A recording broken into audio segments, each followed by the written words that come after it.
Hello everyone, कैसे हो सभी। तो उम्मीद है सभी अच्छे होंगे और सभी अपने घर पर होंगे। तो ये स्टार्ट करते हैं। आज से हम 9th क्लास का मैथ्स भी स्टार्ट करने वाले हैं। तो मैथ्स में सेकंड चैप्टर आपका है पॉलिनोमियल्स। तो आइए सबसे पहले पॉलिनोमियल्स स्टार्ट करते हैं। तो पॉलिनोमियल्स होता क्या है, बहुत सारे बच्चों को 9th 10th 11th 12th कर लेते हैं, लेकिन उनको ये नॉलेज नहीं होती कि पॉलिनोमियल्स होता क्या है, what do you mean by polynomial. तो मैं आप लोगों को क्लियर करा दूं कि पॉलिनोमियल क्या होता है। सबसे पहले पॉलिनोमियल जानने से पहले आपको एक चीज का पता होना चाहिए, कांस्टेंट और वेरिएबल्स। क्या चीज, कांस्टेंट्स और वेरिएबल्स का पता होना चाहिए। कांस्टेंट्स क्या होते हैं, whose value does not change with time, यानी कि whose value does not change with time, जिनकी वैल्यू टाइम के साथ चेंज ना हो उनको क्या कहते हैं, कांस्टेंट। लाइक 2 है हमारे पास, क्या 2 की वैल्यू चेंज हो सकती है? नहीं, 2 तो 2 ही रहेगा। जैसे 4 है, क्या 4 की वैल्यू चेंज हो सकती है? नहीं, तो 4 तो 4 ही रहेगा। तो ये अपने आप में क्या कहलाएगा, एक कांस्टेंट कहलाएगा। यानी कि जिनकी वैल्यू चेंज ना हो with time, with respect to time, तो उनको क्या कहा जाता है, कांस्टेंट कहा जाता है। क्या कहा जाता है, कांस्टेंट कहा जाता है। और एक चीज और आपकी आती है, आर्बिट्रेरी कांस्टेंट्स। और ये भी मैं आप लोगों को क्लियर करना चाहूंगा कि बच्चे 12th कर लेते हैं। मैंने बहुत सारे बच्चे ऐसे देखे हैं जो 12th कर लेते हैं, लेकिन उनको आर्बिट्रेरी कांस्टेंट का मीनिंग ही नहीं पता होता। तो सबसे पहले अगर आपको कोई चीज समझ ना आए तो वर्ड का मीनिंग जानना स्टार्ट कर दो। आर्बिट्रेरी का मतलब क्या होता है, मनगढ़ंत। क्या मतलब होता है, मनगढ़ंत। मनगढ़ंत कांस्टेंट, यानी कि एक ऐसा कांस्टेंट जो एक्चुअल में कांस्टेंट नहीं है, लेकिन हमने मान लिया। एक ऐसा कांस्टेंट जो एक्चुअल में कांस्टेंट नहीं है, लेकिन हमने मान लिया। तो ऐसे कांस्टेंट को क्या कहा जाता है, आर्बिट्रेरी कांस्टेंट। लाइक हम कई बार क्वेश्चन में ए बी सी को क्या ले लेते हैं, आर्बिट्रेरी कांस्टेंट ले लेते हैं। तो आर्बिट्रेरी कांस्टेंट क्या होता है, मनगढ़ंत कांस्टेंट, यानी कि ऐसे कांस्टेंट जो एक्चुअल में कांस्टेंट नहीं होते, लेकिन हम अपनी नीड के अकॉर्डिंग उनको क्या कांस्टेंट कंसीडर कर सकते हैं। उसके बाद वेरिएबल्स क्या होते हैं, whose value changes with time, जिनकी वैल्यू जो है टाइम के साथ चेंज हो उसको क्या कहा जाएगा, variable. Like X Y Z. आप लोग क्वेश्चन सॉल्व करोगे, किसी में x की वैल्यू आएगी 10, किसी में 20, किसी में 30, किसी में 100, किसी में -1, किसी में 0.5, यानी कि x की वैल्यू कुछ भी आ सकती है, ऐसे y या z की वैल्यू कुछ भी आ सकती है। यानी कि इनकी वैल्यू जो है कांस्टेंट नहीं रहती, चेंज होती रहती है, अकॉर्डिंग टू क्वेश्चन जो है चेंज होती हैं। तो इनको क्या कहा जाएगा, वेरिएबल्स। तो आई थिंक आपको अच्छे से क्लियर हो गया होगा कि कांस्टेंट और वेरिएबल में डिफरेंस क्या होता है। कांस्टेंट क्या होते हैं, these are those quantities whose value doesn't change with time, यानी कि जिनकी जो वैल्यू है टाइम के साथ चेंज ना हो उनको क्या कहा जाएगा, कांस्टेंट्स। और वेरिएबल्स क्या होते हैं, जिनकी वैल्यू टाइम के साथ चेंज होती रहती है। इतना क्लियर है। उसके बाद आपको टर्म के बारे में पता होगा, नहीं पता हो तो देखो, हम किसी भी चीज को टर्म कब कह सकते हैं, it is a combination of variable and constant. जो वेरिएबल है और कांस्टेंट, इनकी मल्टीप्लिकेशन, इनकी डिवाइड को हम क्या कह सकते हैं, टर्म कह सकते हैं। लेकिन इनके ऐड या सब्ट्रैक्ट को जो है हम टर्म नहीं कह सकते। वो 2 टर्म हो जाएंगी। एक टर्म क्या होगा, जिसमें आपका वेरिएबल भी हो और कांस्टेंट भी हो। जैसे मैं आपको यहाँ लिख के एक एग्जाम्पल के साथ समझाऊंगा। 2x है। अब 2 यहाँ पर क्या है, कांस्टेंट है, और x क्या है, वेरिएबल। तो ये पूरी अपने आप में क्या कहलाएगी, टर्म कहलाएगी। अब आप कहोगे सर अगर मैं सिर्फ x लिख दूं तो ये भी तो एक टर्म है। हाँ बिल्कुल टर्म है, क्योंकि इसका कोएफिशिएंट यहाँ पर क्या है, कुछ नहीं तो हम 1 कंसीडर कर सकते हैं। अगर कुछ नहीं होता तो क्या कर सकते हैं, 1 कंसीडर कर सकते हैं। हाँ बिल्कुल कंसीडर कर सकते हैं। तो ये इसका क्या हो जाएगा, कांस्टेंट हो जाएगा। यानी कि कांस्टेंट इनटू वेरिएबल क्या हो जाएगा, आपकी टर्म हो जाएगी। तो टर्म के बारे में आपको क्लियर हो गया। टर्म क्या होती है, जिसमें कांस्टेंट और वेरिएबल दोनों चीज क्या हो, मल्टीप्लाई में हो, उसको हम डिवाइड में भी कह सकते हैं। Is that clear. उसके बाद एक चीज आपको 8th क्लास में आपके टीचर्स ने कराई होगी, क्या, like terms can be added, कि जो सिर्फ लाइक टर्म्स हैं उनको ही हम क्या कर सकते हैं, ऐड कर सकते हैं। यानी कि जो एक जैसे टर्म्स हैं उनको ही क्या कर सकते हैं, ऐड कर सकते हैं। फॉर एग्जाम्पल 2x² + 5, क्या हम इस चीज को ऐड कर सकते हैं? नहीं, हम इस चीज को ऐड नहीं कर सकते। एक और एग्जाम्पल 3x + 4x, क्या हम इनको ऐड कर सकते हैं? हाँ बिल्कुल ऐड कर सकते हैं। क्या आ जाएगा 3x प्लस 4x 7x। तो हम किन्हीं भी टर्म को ऐड कब कर सकते हैं, जब वो टर्म्स क्या हो लाइक, यानी कि उनमें जो वेरिएबल है उनकी पावर क्या हो, सेम हो, तो ही वो टर्म क्या हो सकते हैं, ऐड हो सकते हैं या फिर सब्ट्रैक्ट हो सकते हैं। तो इतना क्लियर हो गया। ओके तो इन टर्म्स को हम क्या कर सकते हैं, ऐड या कर सकते हैं या फिर सब्ट्रैक्ट कर सकते हैं। उसके बाद मोनोमियल, बाइनोमियल, पॉलिनोमियल। हाँ स्टूडेंट्स, मैं आपको एक चीज क्लियर करना चाहूंगा, बहुत सारे टीचर्स क्या करते हैं, सिर्फ सीधा एक्सरसाइज लेंगे, भी ये 2.1 है 2.2 है और क्वेश्चंस करो, बस आपको क्वेश्चंस करने आने चाहिए। लेकिन जब तक आपको कंसेप्ट क्लियर नहीं होगा, कोई बेनिफिट नहीं है क्लासेस अटेंड करने का। तो सबसे पहले अगर आपको मेरी क्लास में पढ़ना है तो आपका कंसेप्ट जो है वो क्लियर होना चाहिए। भले ही क्वेश्चंस की कम ट्राई करो, लेकिन आपका जो कंसेप्ट है ना वो अच्छे से क्लियर होना चाहिए। तो सबसे पहले आपको कंसेप्ट अच्छे से क्लियर करना है। तो इन चीज़ों को ध्यान से देखें भाई। अगर कोई वर्ड आपको समझ में ना आए तो वही मैंने क्या कहा, ब्रेक करना स्टार्ट कर दो। अब मोनो का मतलब क्या होता है, वन, और मियल का मतलब क्या होता है, टर्म।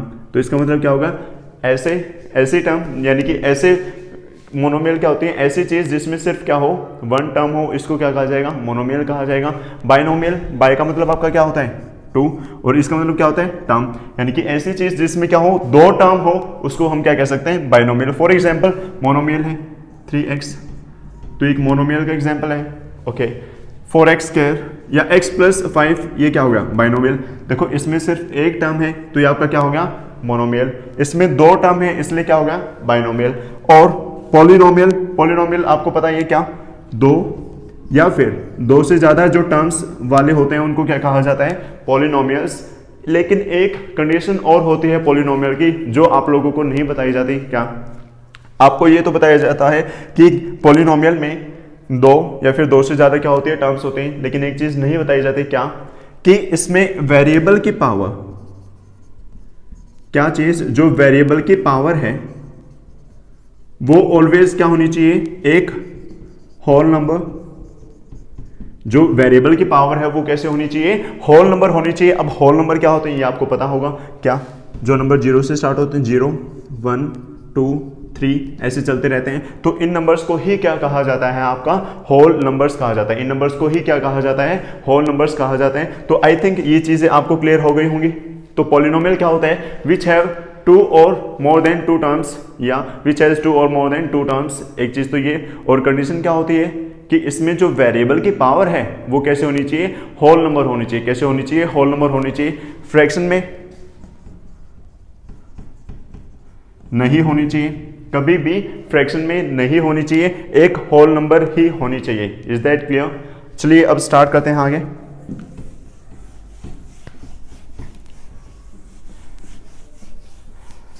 तो आपको मोनोमियल, बाइनोमियल और पॉलिनोमियल अच्छे से क्लियर हो गए होंगे। मैं सभी बच्चों को रिक्वेस्ट करता हूं कि आप सभी नोटबुक और पेन लेकर बैठें, क्योंकि विदाउट नोटबुक और पेन आपका कोई बेनिफिट नहीं है। साथ साथ नोटबुक और पेन और एक अलग से कमरे में बैठ जाइए स्टडी करने के लिए, एक अच्छे से, जैसे स्कूल में आप स्टडी करते हैं, और ऐसे ही अलग से स्टडी करनी है आप लोगों को।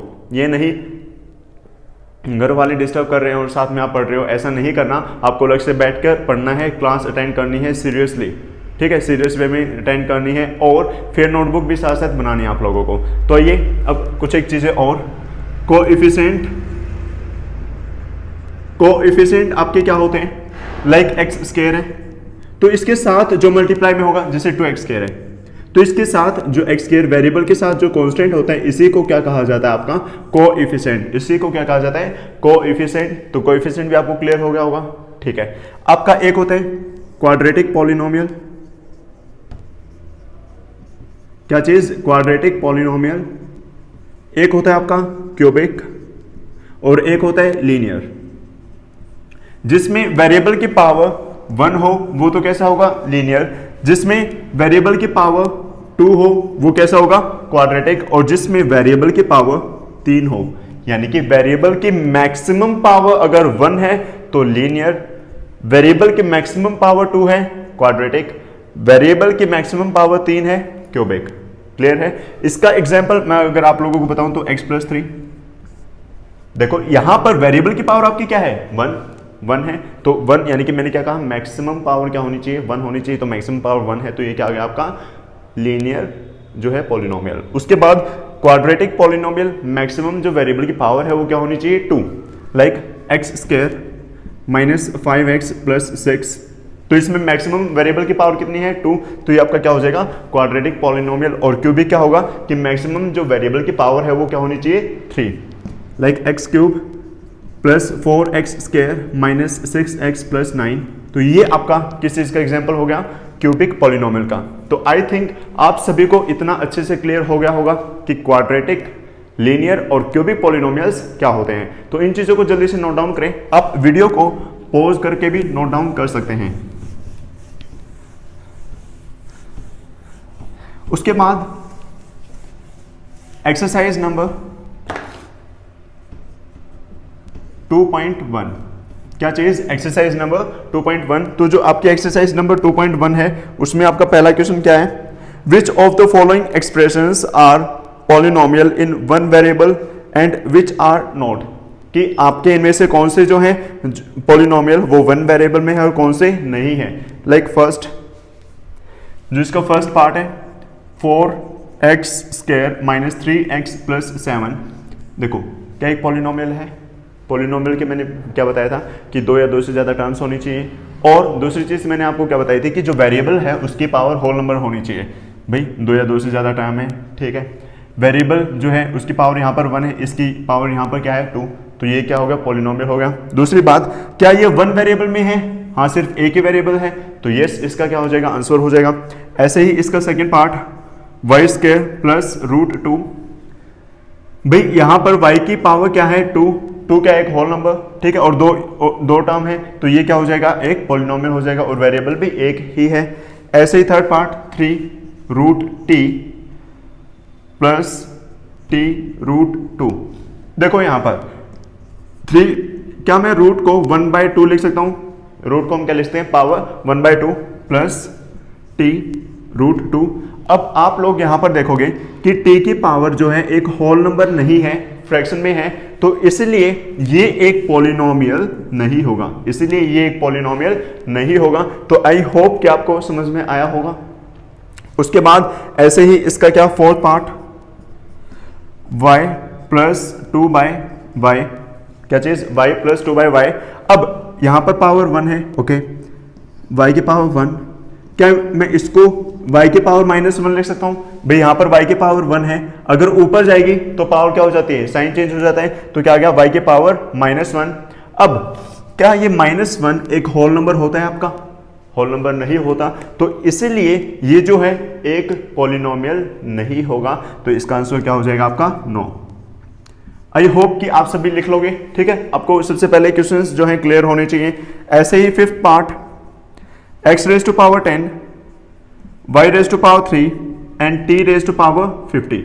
अब यहां पर देखो ये एक पॉलिनोमियल तो है, पॉलिनोमियल क्यों है, क्योंकि 2 या 2 से ज्यादा टर्म्स हैं, ओके, ये भी एक होल नंबर, ये भी एक होल नंबर, ये भी एक होल नंबर, लेकिन इसने पूछा है क्या ये वन वेरिएबल में वो पॉलिनोमियल है, नहीं, यहां पर तो x, y और t तीन क्या है वेरिएबल हैं, तो इसलिए इसका आंसर भी क्या हो जाएगा 9। तो एक बार जल्दी से इसको क्या करें, नोट डाउन करें। उसके बाद आपको आंसर यस और नो में देने थे, तो आप आई थिंक आप सभी लिख सकते हैं। ऐसे ही इसका जो सेकंड क्वेश्चन है वो क्या, right the coefficient of x square in each of the following. हमें क्या करना है, एक्स स्क्वायर का कोएफिशिएंट लिखना है।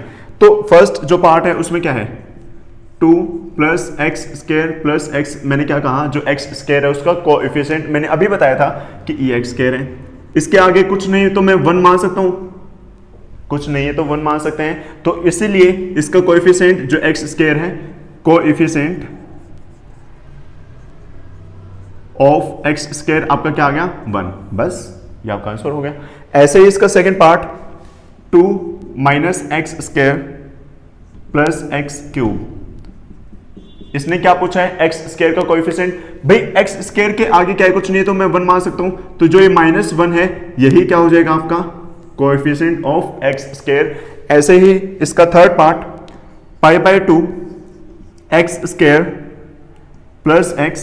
अब यहां पर एक्स स्क्वायर के साथ क्या है, पाई बाय 2, तो पाई बाय 2 यहां पर आपका क्या हो जाएगा, कोएफिशिएंट। बस आपका आंसर आ गया। ऐसे ही इसका फोर्थ पार्ट √2x - 1। अब देखो √2x - 1 क्या मैं 0x² प्लस √2x - 1 लिख सकता हूं, हाँ या ना? क्योंकि अगर मैं x² को 0 से मल्टीप्लाई करूं तो क्या हो जाएगा, 0, कोई फर्क नहीं पड़ेगा, वही चीज मैंने लिखी। क्लियर है? अब इसके आगे क्या है, 0, तो इसलिए इसका जो कोएफिशिएंट है वो क्या हो जाएगा, 0। क्या हो जाएगा, 0। या फिर हम ऐसे भी लिख सकते हैं, अगर x² है ही नहीं तो इसका कोएफिशिएंट क्या है आपका, 0 है। Is that clear? तो आपका फर्स्ट और सेकंड जो क्वेश्चन है वो क्लियर हो चुका है। उसके बाद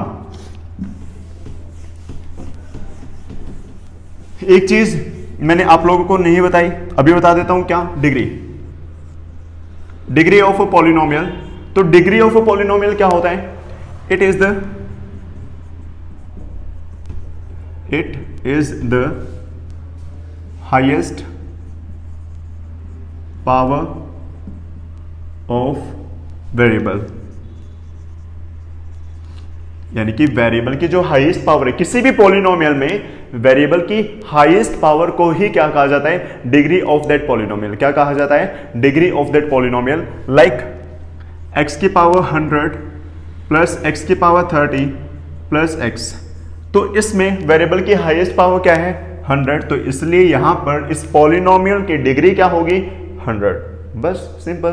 तो ऐसे ही जो आपका थर्ड क्वेश्चन है उसमें क्या है, give one example is of binomial. Binomial मतलब कि दो टर्म होनी चाहिए ऑफ डिग्री 35 एंड, भाई डिग्री 35 होनी चाहिए, भाई वेरिएबल की हाईएस्ट पावर 35, बाद में कुछ भी लिख दो, बस दो टर्म भी हो गई। बाइनोमियल क्या होता है, दो टर्म, दो टर्म हो गई, ठीक है। और हाईएस्ट पावर क्या, 35, तो बस सेटिस्फाई हो गया। और क्या कहा, ऑफ मोनोमियल ऑफ डिग्री, और एक क्या मोनोमियल का एग्जांपल देना है जिसमें डिग्री क्या हो, 100, तो x रेस्ट पावर 100। बस ये आपका क्या हो गया, एग्जांपल हो गया एक मोनोमियल का जिसकी डिग्री क्या हो गई, 100। तो इसको भी जल्दी से नोट डाउन करें। उसके बाद क्वेश्चन नंबर 4,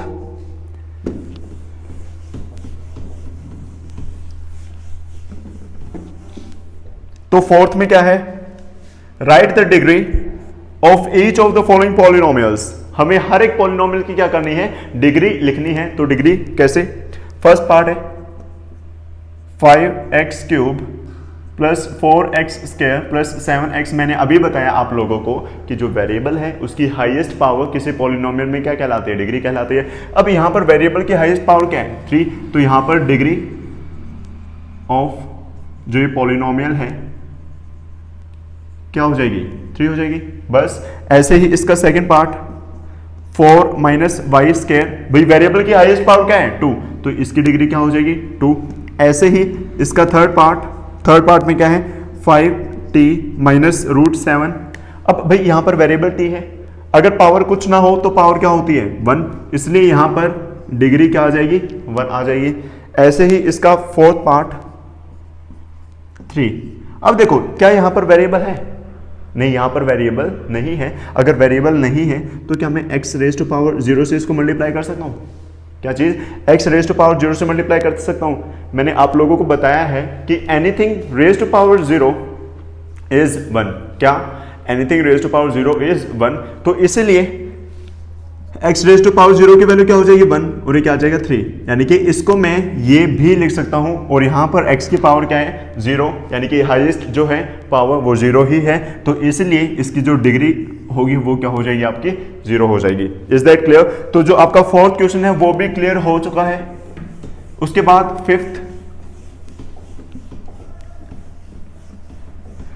फिफ्थ में क्या है, classify the following as linear, quadratic and cubic polynomials. जिसे फर्स्ट है x² प्लस x। मैंने क्या कहा था, अगर हाईएस्ट पावर 3 है तो क्यूबिक पॉलिनोमियल, अगर हाईएस्ट पावर 2 है तो क्वाड्रेटिक पॉलिनोमियल, और हाईएस्ट पावर अगर 1 है तो लीनियर पॉलिनोमियल। अब यहां पर आपकी हाईएस्ट पावर क्या है, 2, अगर हाईएस्ट पावर 2 है तो कौन सा हो जाएगा, क्वाड्रेटिक पॉलिनोमियल। कैसा हो जाएगा, क्वाड्रेटिक पॉलिनोमियल। ऐसे ही इसके सेकंड पार्ट में x - x³। अब यहां पर हाईएस्ट पावर क्या है बेटा, 3, तो इसलिए ये क्या हो जाएगा, क्यूबिक पॉलिनोमियल। क्या हो जाएगा, क्यूबिक पॉलिनोमियल। ऐसे ही इसका थर्ड पार्ट में इसने क्या कहा, y plus Y square plus 4। अब यहां पर हाईएस्ट पावर क्या है, 2 है, तो इसलिए ये क्या हो गया, एक क्वाड्रेटिक पॉलिनोमियल हो गया। Very good. अगर फोर्थ पार्ट में क्या दे रखा है, 1 प्लस एक्स। अब x की हाईएस्ट पावर क्या है, 1, तो इसलिए ये क्या हो जाएगा आपका लीनियर पॉलिनोमियल। क्या हो जाएगा, linear polynomial. Fifth part 3t, वही हाईएस्ट पावर क्या है आपकी, 1 है, हाईएस्ट पावर क्या है 1, तो इसलिए क्या हो जाएगा लीनियर पॉलिनोमियल। सिक्स्थ क्या है, r स्क्वायर, हाईएस्ट पावर क्या है 2, इसलिए क्या हो जाएगा क्वाड्रेटिक पॉलिनोमियल। एंड जो सेवंथ पार्ट है वो क्या है, 7x क्यूब, और इसमें हाईएस्ट क्या है 3, तो इसलिए cubic polynomial. Is that clear to all of you? तो ये थी आपकी एक्सरसाइज नंबर 2.1, जिसमें हम लोगों ने सीखा कि कांस्टेंट क्या होते हैं, वेरिएबल क्या होते हैं, पॉलिनोमियल क्या होता है, मोनोमियल क्या होता है, बायनोमियल क्या होता है। उसके बाद कोएफिशिएंट ऑफ, अगर किसी भी चीज़ का कोएफिशिएंट निकालना वो कैसे निकालते हैं वो भी मैंने आप लोगों को बताया। और उसके बाद linear polynomial, quadratic polynomial and cubic polynomial हम करके आ चुके हैं। तो आपकी एक्सरसाइज नंबर 2.1 कंप्लीट हो चुके हैं। तो साथ साथ रफ नोटबुक एंड पेन लेके बैठें और इस एक्सरसाइज को पहले रफ नोटबुक में सॉल्व करें, और उसके बाद फिर नोटबुक में अपना जो आपने सॉल्व किए हैं उनको नोट डाउन कर लें। मिलते हैं नेक्स्ट वीडियो में एक्सरसाइज नंबर 2.2 के लिए। तो मिलते हैं नेक्स्ट वीडियो में, तब तक के लिए bye bye, take care, have a nice day.